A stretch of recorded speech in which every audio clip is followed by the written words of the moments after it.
자, 우리 중2 학생들 페이지 151쪽까지 개념 가지기 해서 문제 다 풀어보셨을 거라 보는데요. 아무래도 뭐 여건상 여러분하고 대면 수업을 하는 그런 것보다 조금 거리감도 조금 있고 좀 할 텐데 최대한 좀 관심 있게 문제 좀 풀어 주시면 좋겠습니다.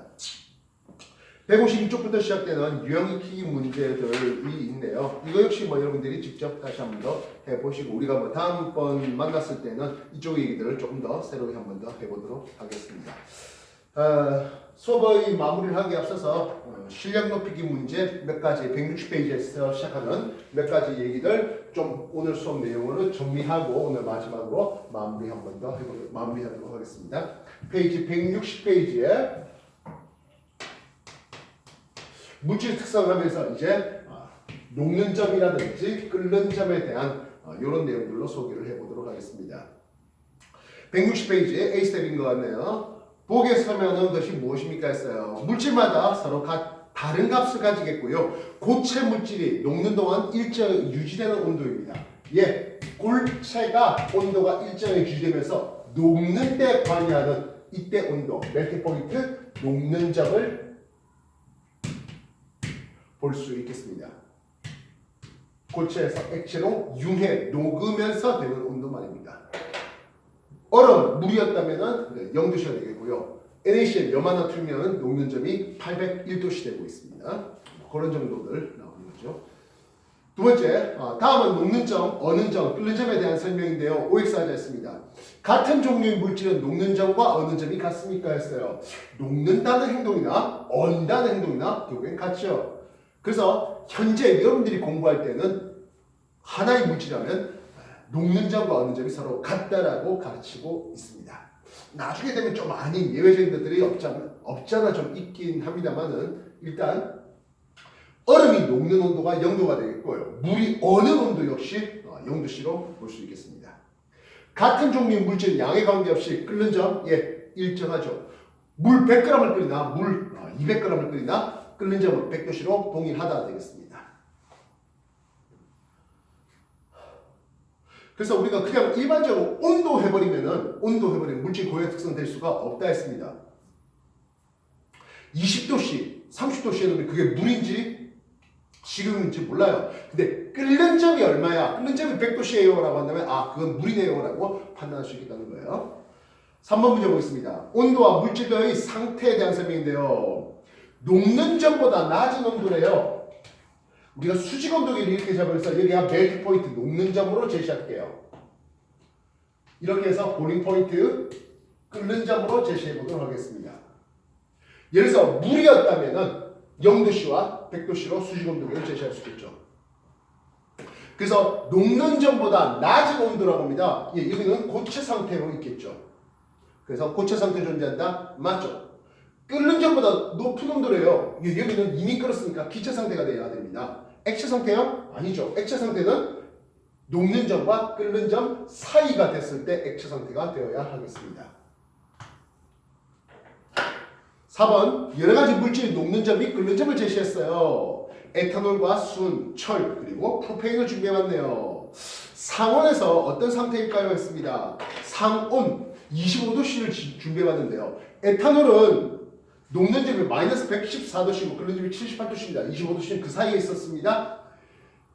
녹았지만 아직은 안 끓은, 그래서 이것을 우리는 액체 상태라고 할 수 있겠죠. 에탄올은 기억 액체 상태입니다. 순이요 역시 마이너스 39와 357의 사이에 25도씨가 있습니다. 순은 상온에서 액체 상태입니다. 철 녹는 점이 1500도씨 되어 있네요. 상온 25도씨면 아직 1500도예요. 다다르지 못했습니다. 철은 25도씨에서 아직 안 녹은 상태입니다. 고체 상태입니다. 반면 프로페인의 끓는 점을 봤는데요. 프로페인 끓는 점이 마이너스 42도 되어 있습니다. 25도씨면 이미 끓었죠. 그 말은 프로페인은 이미 끓었다. 기체 상태다. 이렇게 보시면 되겠습니다. 이해됐나요?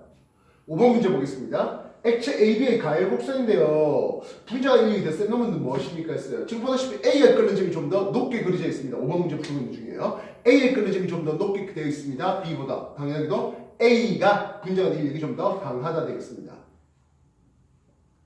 괄호 안에 알맞은 써야 했습니다. 외부 압력이 낮아지면 액체의 끓는 점은 했습니다. 예, 압력이 낮아지면 끓는 점이 낮아지게 됩니다. 그래서 우리가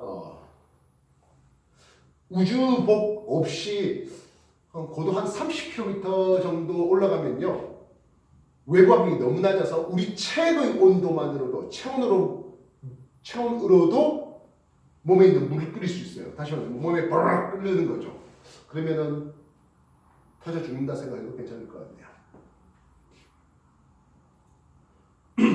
7번 문제 볼까요? 괄호는 알맞은 말을 골라라 했습니다. 분자 사이 인력이 작을수록 증기압은 했습니다.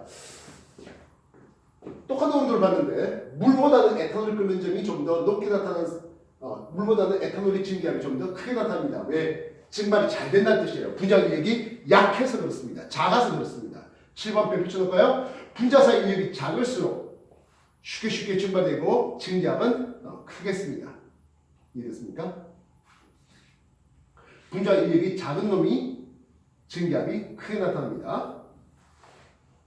8번 보기는 우리 생활 속 현상인데요. 높은 산에서 발업을 지니까 쌀이 서리 걷고요. 반면 압력밥솥에서는 밥이 빨리 익는 것을 보았습니다. 8번 문제. 외부압이 1기압보다 작은 경우는 높은 산에 올라갔으니까 기억이 되겠죠. 그래서 외부 압력이 높아져서 끓는 점이 높아진 현상, 이건 니은이 되겠고요. 10번 그림과 같이 액체의 증발 속도와 기체의 응축 속도가 서로 같은 상태, 동적 평형 상태라는 이름을 쓰고 있습니다. 이해됐습니까? 뒤쪽에까지 해서 역시 165쪽에 32번까지가 있는데요. 여기까지 하는 게 일단 여러분한테 숙제로 드리겠습니다. 문제 풀다가 질문 사항들이 꽤 있을 것 같은데요. 우리 단톡방에 좀 이것저것 좀 남겨주시기 바랍니다. 꼭 해주십시오. 알겠습니까? 예, 오늘 이렇게 해서 수업 마무리하도록 하겠습니다. 동영상 내용으로 하다 보니까 여러분한테 이제 문제 풀어하고 저는 중간중간에 끊어서 그런데요. 2시간 정도 충분히 그렇게 공부에 활용해 주시고 남은 시간 동안 숙제로 꼭꼭 해놓도록 하겠습니다. 알겠습니까? 예, 마치죠.